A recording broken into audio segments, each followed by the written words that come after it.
Jemi rikthyer në studion e Start në këto minuta të fundit të emisionit dhe do t'ju çoj në balkonin që gjelbëron të Pranvera Rapushit, të cilën e kemi njohur herë të tjera si sipërmarrëse për tema të ndryshme, por nuk ma kishte marrë mendja kur që do të kishte një kopësht të vetin të ndërtuar në balkon me produkte bio. Pranvera, të përshëndes, mirë se erdhe. Faleminderit për ftesën dhe është kënaqësi gjithmonë të jem këtu. Tani,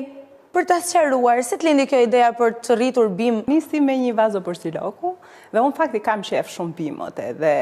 natyrën, jam shumë e lidhur me të dhe po ta shikosh edhe fundjavat, gjithmonë jam në natyrë, në hiking, madje në male, kur shkoj herë pas here, marr dhe në një, le të themi, bim aromatike, siç ka qenë trumza dhe së fundi herë rebel, që herë pas here eksperimentoj nëse do arrin që të kultivohen në kushte shtëpie. Për te fakti që ti rrit bim edhe riciklon në të njëjtën kohë dhe këto janë dy gjëra të bëra së bashku shumë bukur. Fakt shkojnë të dyja paralelisht shumë bukur. Pra, nëse ne do kujdesemi për natyrën, por nga ana tjetër do kujdesemi për bimët, sigurisht që riciklimi është pjesë e asaj. Pavarësisht sa i madh apo i vogël është balkoni,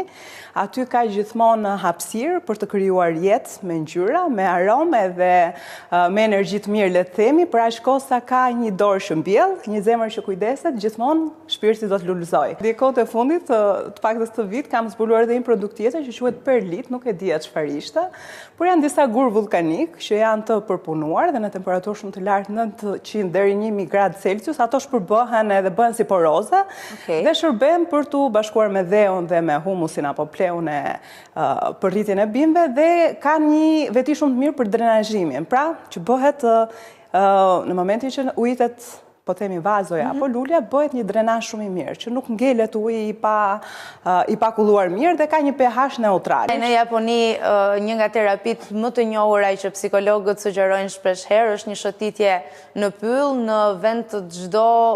ilaçi që mund të marrësh, duket se kjo është mënyra më e mirë për ta shëruar veten emocionalisht. Pranvera, unë falenderoj shumë që ishe me mua në studion e Start, ishte kënaqësi dhe uroj të kesh sa më shumë bimë të tjerë që të bashkohen kopshtit tënd në balkon.